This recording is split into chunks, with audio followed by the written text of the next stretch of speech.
Propaganda करने का मौका मिल गया है। पाकिस्तान की एक कट्टर राजनीतिक पार्टी तहरीक-ए-लब्बैक ने तो भारत को खुलेआम धमकियां देना भी शुरू कर दी है।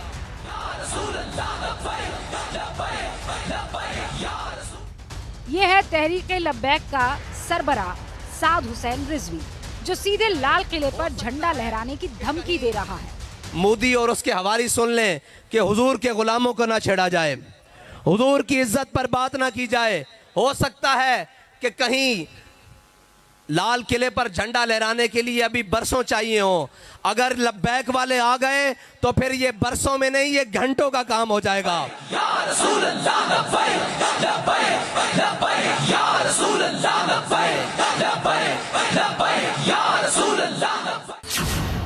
तहरीक-ए-लब्बैक का साद हुसैन रिजवी भारत पर कब्जे की धमकी दे रहा है।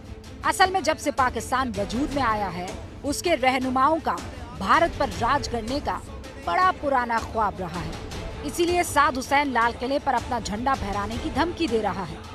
लेकिन वो यही नहीं रुका, इसके बाद उसने पूरी दुनिया को धमकी दे दी।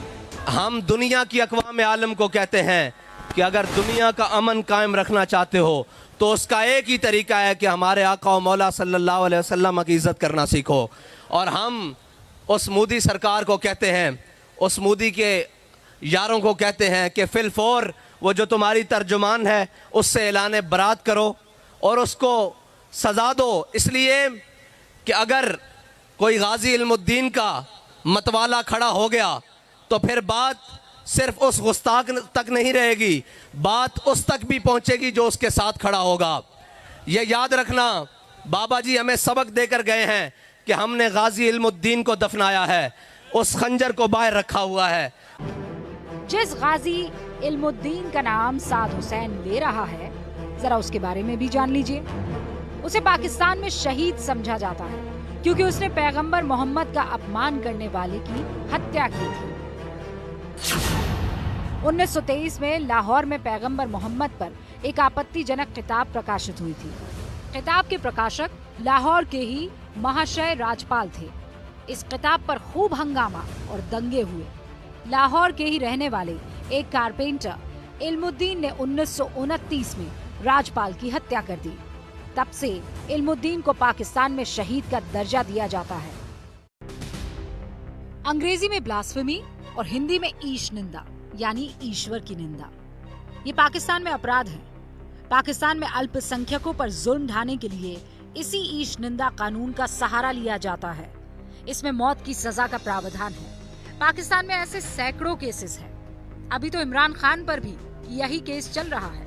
ऐसा ही एक केस था आसिया बीबी का, जो एक ईसाई थी। ईश निंदा के झूठे आरोप में उन्हें मौत की सजा सुनाई गई थी।